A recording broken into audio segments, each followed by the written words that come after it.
Hey, you guys know how I've said that if you're in America and you're a lefty or a trans or whatever you should probably up your passport and try to save some money just in case? You know how I've said that? I feel the same way about you living in the Southwest, except instead of getting a passport, what you need to do is fucking move. U.S. in danger of running out of groundwater from overuse. That's cool. The 7 Colorado River Basin states have finally agreed to a consensus-based plan for water consumption cutbacks. California, Arizona, and Nevada have proposed collective conservation of at least 3 million acre-feet, or about 13% of their total allocation by the end of 2026. That's when the river's current operating guidelines are set to expire. More than 3/4 of that total would be funded by about $1.2 billion from the Inflation Reduction Act. The rest would be voluntary commitments. While the individual breakdown of state commitments is not yet available, California has agreed to slightly more than half of the cuts. The overtapped Colorado River serves 40 million people across the West, and it turns out that century-old water allocations have far exceeded the river's actual flow, a situation made worse by years of drought. Meanwhile, past cuts have proven insufficient to preserve the water levels of the river's 2 main reservoirs, Lake Powell and Lake Mead.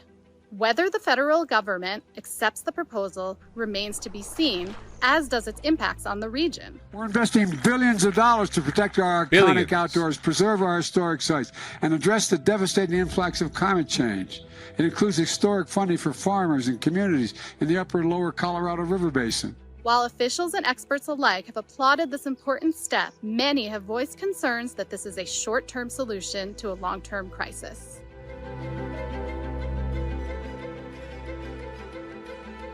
That's so cool, dude. That's I love that. The Southwest is so I keep saying this, and I don't think people take me seriously when I say it. Certainly not my parents. I need to get them out of there. Is that, like, seriously, Los Angeles County is one major weather or terrorist event away from, like, Mad Max shit over there, okay?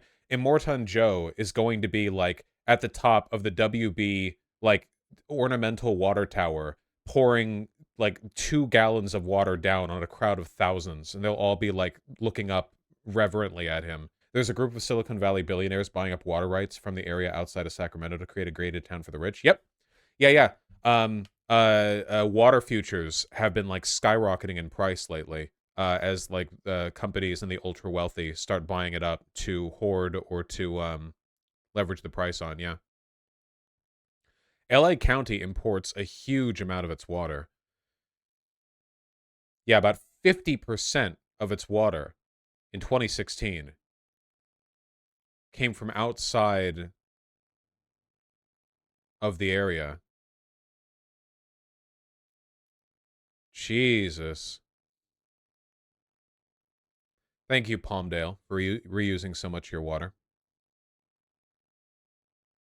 How much do we waste on lawns here?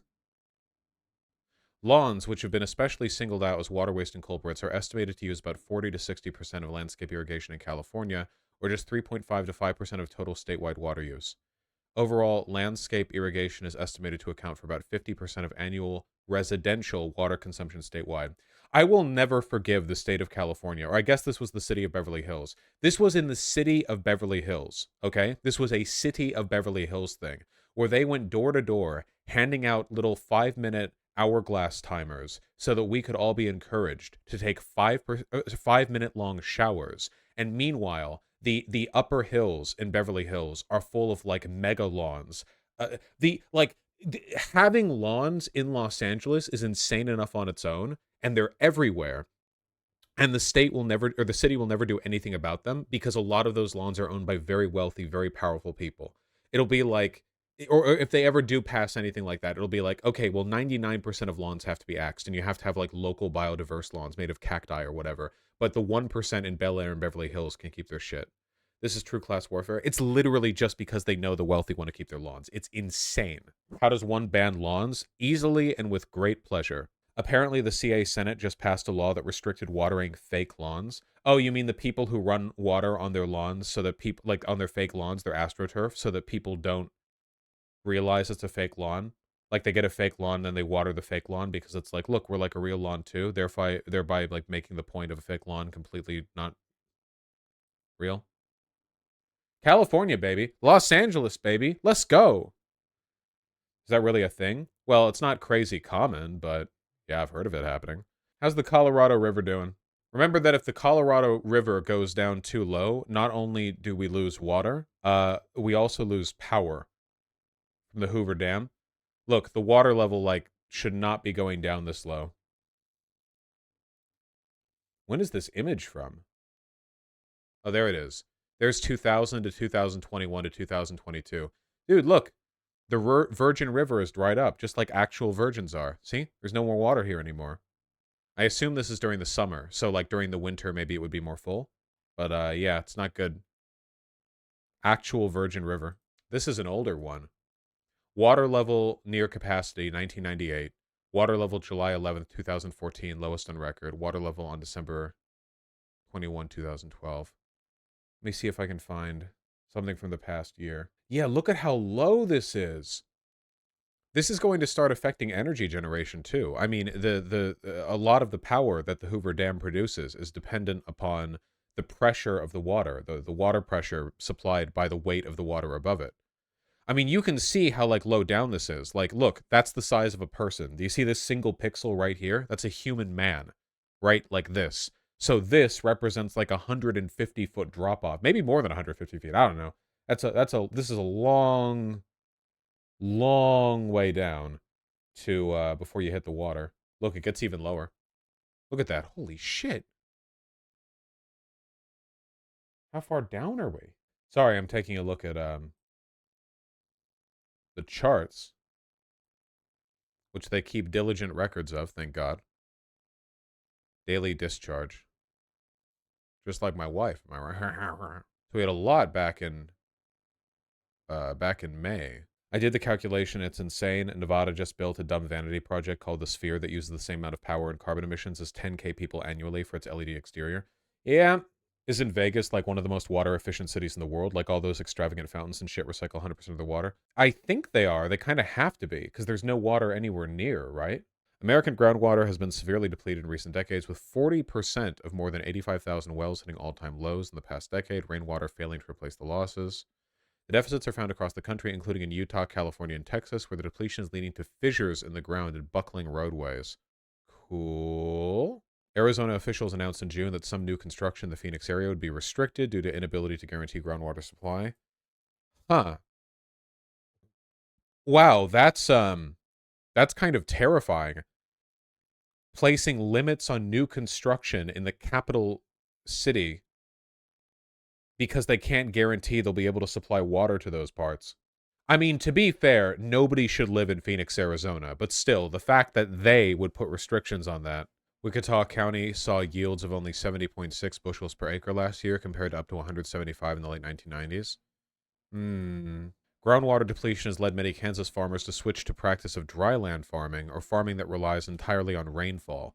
However, the average rainfall in the area is not nearly enough to make up the difference. Wichita County, for example, gets fewer than 20 inches on average. Couldn't be me. Arkansas is pumping more than twice the amount of water from its main aquifer than is replaced, according to the Times. Earlier this year, the state, which produces about half of domestically grown rice, warned the aquifer was down to less than 1/10 of its capacity in some regions. That's pretty cool. Did you read up on Salt Lake drying up, releasing arsenic into the air, and Utah may become a fallout to your city in the next... Well, Utah isn't a city, but yes, in the next 50 years. Yeah, I think I saw a YouTube video on that. Yeah. The Great Salt Lake is drying up, and there's a bunch of crap that'll settle and turn into dust at the basin of it, and that'll blow into the air and kill everyone. Could poison the lungs of more than 2.5 million people. When the lake levels hit historic lows in recent months, 800 square miles of lakebed were exposed, soil that contains centuries of natural and man-made toxins like mercury, arsenic, and selenium. As the mud turns to dust and swirls to join some of the worst winter air pollution in the nation, scientists warn the massive body of water could evaporate into a system of lifeless Finger Lakes within 5 years, on its way to becoming the Great Toxic Dust Bowl. Remember how at the recent Republican primary debate, they had a young Republican call in to say, hey, can you guys assuage young Republicans' fears? that you all don't care about climate change. And Vivek Ramaswamy was like, whoa, why would I care about climate change when it's not real? Yeah, you know, like immediately like leaps to the mic. Yeah. You mean assuage fears that they do care? No, young Republicans do believe in climate change a lot more than older ones. Because older people are more likely to live in the suburbs, I feel. And people who are like, you know, the older Republicans have a different set of like life experiences. Less urbanist, certainly. Let me see if I can find data on that. U.S. views on climate change differ by generation. Yeah, the crazy thing is, once you like cut away from the political banter and look at what Americans say, this is American adults, where 71% of millennials say climate should be a top priority to ensure a sustainable planet for future generation. So this isn't just saying climate change exists. This is saying top priority. But even boomers and older are 57% and more. Most Americans believe in climate change. It's just the wealthy that run our political gambit, you know, don't. Well, they do. They lie about it because they're in bed with fossil fuel giants. A big part of it is also that old people know they're going to be dead before the climate change stuff really ramps up, because old people are selfish, subhuman pieces of shit. So 29% of people 55 and older say it'll pose a serious threat in your lifetime. So it's like, whatever. I'll be out the way, you know. The Colorado River is being drained predominantly for cows. Yeah, the crazy thing is that at least domestically, we could fix so many ecological issues just by scaling back meat farming. How much water goes to cattle? How much American water? Drinking the water is 2%. Like cow drinking water is like 2% of our total water. But the real water use when it comes to meat farming is the water we use to raise the crops we feed the cows. Agriculture accounts for 92% of humanity's freshwater footprint across the planet. Almost 75% of the decline in water levels can be attributed to cattle feed irrigation. It takes a lot of water to make a double cheeseburger. One calculation puts it at 450 gallons per quarter pounder. There it is. Across the U.S., cattle feed crops, which end up as beef and dairy products, account for 23% of all water consumption, according to the report.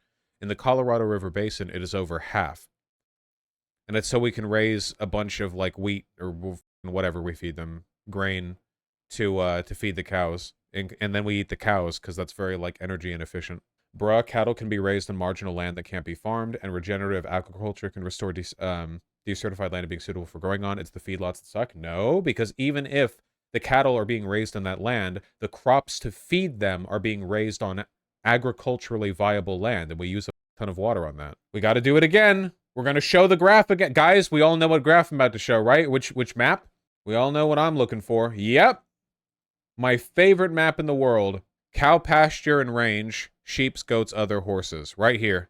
Big old square in the middle. Livestock feed right over here. Now, everything that we use for livestock feed could be feeding humans. Now, you might notice the livestock feed section is larger than our feed exports down here. So the livestock feed, I mean, you got ethanol. Oh, there's the Gulf chunk that I'm blocking. See the Gulf chunk? The red in the top right is the human land where we live. Urban housing, urban commercial, rural housing, idle, fallow, food we eat. Food we eat right here, yeah. So the livestock feed is like twice the section of the food we eat. So that's cool. And also, I do not believe that all of this cow pasture range land is useless were it not for the pasture/range. Like, I know that a lot of this land is not exactly prime agricultural territory or whatever, but I'm pretty sure better use could be made of this land if we were to scale back the extent of our meat farming. Ban golf and lawns, that would be enough. That would be nice.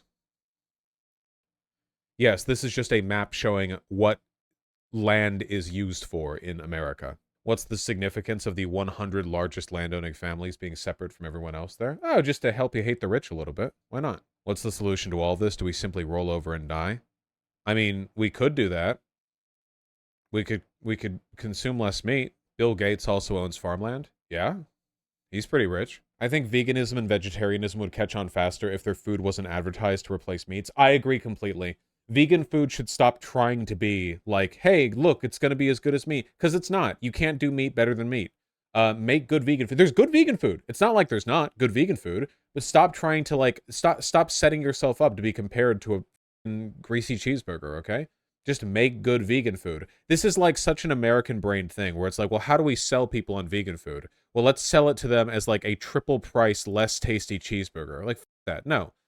Stop researching tech into producing infinitely less efficient, more expensive, whatever vegan, you know, substitutes for meat. Just make good vegan food. The problem is that like Americans eat a ton of meat, so we don't have a good understanding of how to have a balanced diet outside of it. I'm not, keep in mind, I'm not even advertising veganism here, okay? I'm just talking about vegetarianism. The cow pasture range crap. A lot of the cow pasture range stuff is not for like milking them or whatever, okay? Actually, hold on. How much U.S. pasture range for milk versus meat? I'm not getting the answer that I want. We would, even if we just used cows for milk, we would definitely scale back the amount of land that we give their pasture/range, like significantly. Massively so. What I want to know is how we go about advocating for this. Well, we have a ton of subsidies on the meat industry and on corn and stuff like that. We would just need to get rid of those, and then meat would rise to a like market equilibrium price. Like meat is artificially cheap right now in the United States. It's like the government spends billions subsidizing the cost of meat production to keep it cheap. In reality, the whole like go down to a fast food place and get like a burger for $2, that was never economically sensible, like at any point. Meat was a luxury for most of human history because it is literally energy inefficient. It should never be cheaper to get meat than it would be to get like 10 times the amount of calories in beans or whatever. Yet for some reason, you can get like a shitty burger for like $2 or whatever. But if you want to get like 10 cans of beans, that's $10. That doesn't make any sense. Like I'm generalizing here. Obviously, the math doesn't work out quite that cleanly, and you have to account for the can or whatever. But yeah, you know, it's just it's dumb. It's dumb. It's cringe. It's dumb. That's what I'm saying. People would unironically hate the president who scaled back the meat industry. Yeah, well, it would just be ending subsidies. Okay. We can just transition to other animals like chicken. Yeah, that doesn't really solve the ethical issue, but yes, chicken are significantly more efficient on like a water and everything else level. Yeah. Meat requires less labor than growing vegetables. Meat utilizes fewer laborers. Good. Then we get good American jobs growing vegetables or whatever. Yeah, stop government handouts. What about switching from land meat to water meat? Fish, maybe? Nah, we overfish. We like overfish like crazy, dude. We're fucking up the environment that direction too. Are you a vegetarian? Nope. You can't say that meat requires less labor than vegetables because you still have to raise the vegetables to raise meat. Well, we give them grain, but yes. Yeah, point taken. Vaush, we literally employ slave migrant labor to grow vegetables. The meat industry jobs are happy. Kowalski from Nebraska, you're unironically being small brain right now. The idea, like, the idea that we can't do anything about this, even though the livestock have to be fed this, is because people in meat factories get high-paying jobs. Like, that's it's like a nothing, right? Like, we could do a million things there. There are a million things we could do to fix the conditions concerning people who pick our food. This little Kansas-sized chunk right here. Saying we need to scale back meat is not a small brain solution. It's just something we have to do, Kowalski from Nebraska. Obviously, there'd be a lot of downstream effects that we'd have to account for with different policies, but that doesn't change the fact that that's a necessary part of the policy. There's unethical labor use like at pretty much every stage of this. It would still be a staple food, even scaled back. I mean, maybe? Like, I mean, I guess that depends, like, culturally what kind of shift we see. I don't know. This will never happen even if it needs to. We'll see.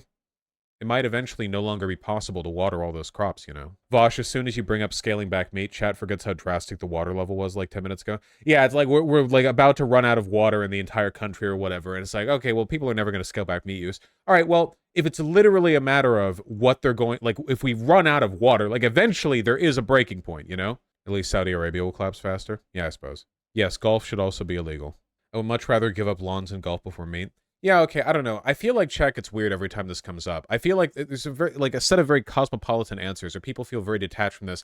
This isn't a matter of, like, which, like, points do we trade off in a policy board, you know? Like, all of these changes are going to happen, painfully or painlessly. You know, like, the fact that the current system is unsustainable necessarily means that at some point sustainability will be forced on us by circumstance. It's really just a matter of what our priorities are when we reach that point. But every time this comes up, I feel like a bunch of people feel like this is up for debate or whatever. Like, no American president is actually going to do any of this shit ahead of time because either they're bought and sold already or it's just too unpopular or too unviable. But that doesn't mean it's not going to happen. It's still going to happen, you know?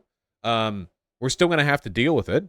I mean, the chips will fall, you know, however it ends up happening, I suppose. The most control we can be said to have is over the particulars of how we respond to those issues.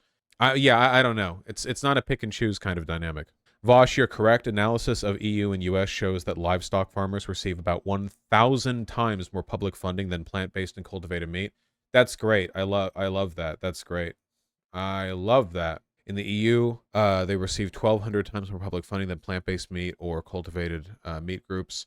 In the U.S., animal farmers got hit. Well, this is versus meat alternatives.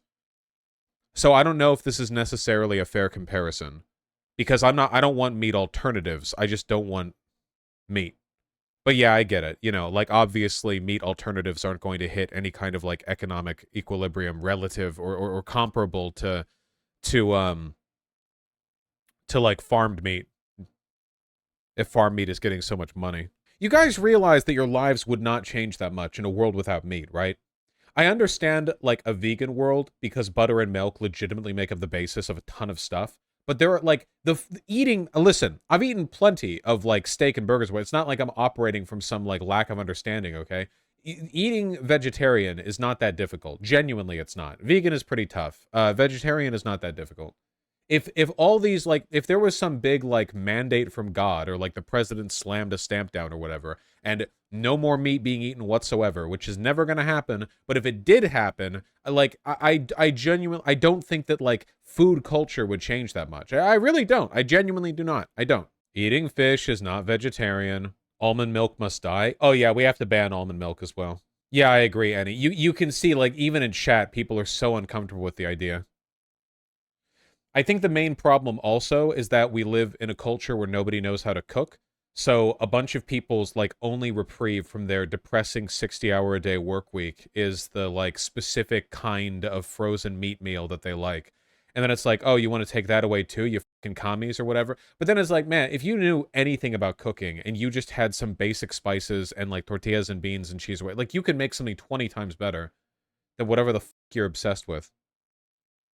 Almond milk is literally worse than meat. Yeah. Genuine question, why almond milk? Because almonds shouldn't exist. Please don't ban almond milk. I like it. I'm lactose intolerant. I don't care. Die. Drink regular milk and perish. One California almond has an average water footprint of 3.2 gallons, according to a 2017 study published by Science Direct. How much water to make almond milk? 101 gallons of water to make just 1 cups of almond. Though almond milk is majority water, I suppose, anyway. We just shouldn't have almonds at all, I don't think. Almonds are so water inefficient that it's actually insane. My main bias is that we make them in California. Why do we make them in California? Vaush, stop overstating how bad this stuff is. It's terrible optics, for fuck's sake. You know people in chat are actually fuming when they start complaining about my optics on something like this.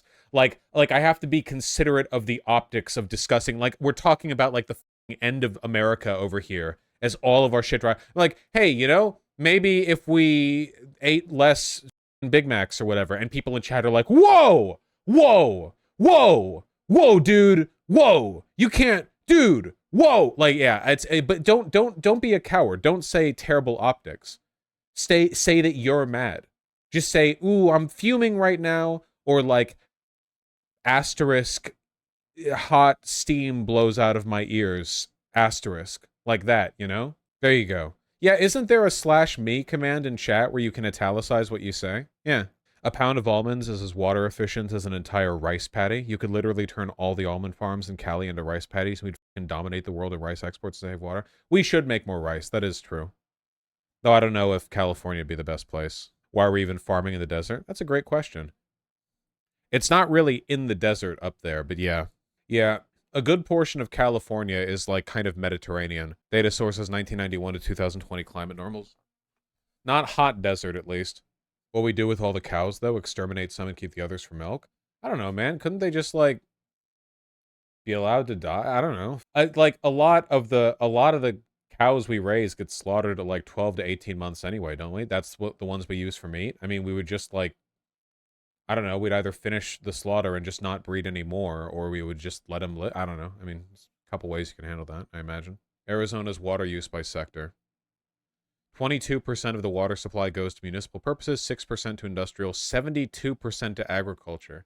What are you agriculturing in Arizona? Just out of curiosity. What are you cooking over there? Agriculture in Arizona. Cattle and calves.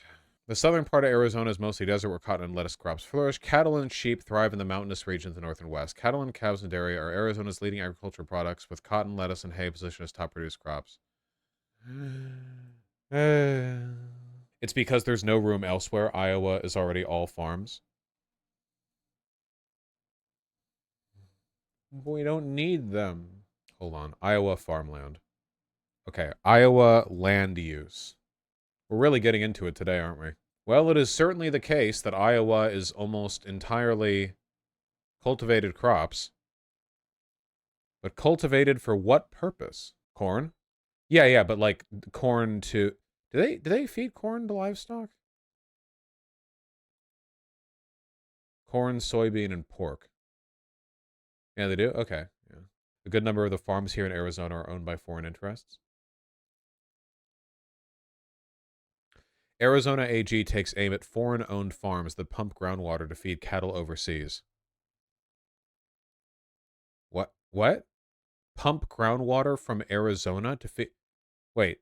Okay, the title is making it sound like foreign companies buy Arizona land to take water from Arizona and then ship the water overseas. Now, that can't be right. No, okay, that uses Arizona groundwater to grow alfalfa to feed dairy cows overseas.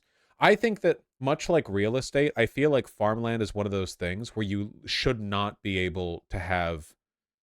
Like, you should not be able to have foreign companies own it. It has to be, like, there has to be some kind of, like, regional... There's so much, like, localization of food and food distribution. You can't have shit like this, you know? Arizona State Land Department leases thousands of acres to Fundamont Arizona LLC, a farming operation owned by Middle East dairy giant Almarai Company. It's one of several corporate farms in Arizona that have taken advantage of what residents and officials have said are lax groundwater laws that allow farms to pump unlimited water as long as they own or lease the property to drill wells into. That's so cool. Vaush, am I a bad person for not wanting to go vegetarian? No. That's the thing with systemic change. The obsession with arguing over the morality of going vegetarian or vegan is a liberal psyop. It's ineffective. It doesn't change people's minds. It exists purely to inflate the egos of smarmy dipshits. In reality, all of us do things that are suboptimally beneficial to the environment and society at large. The goal is to change policy so people are incentivized to do the right thing.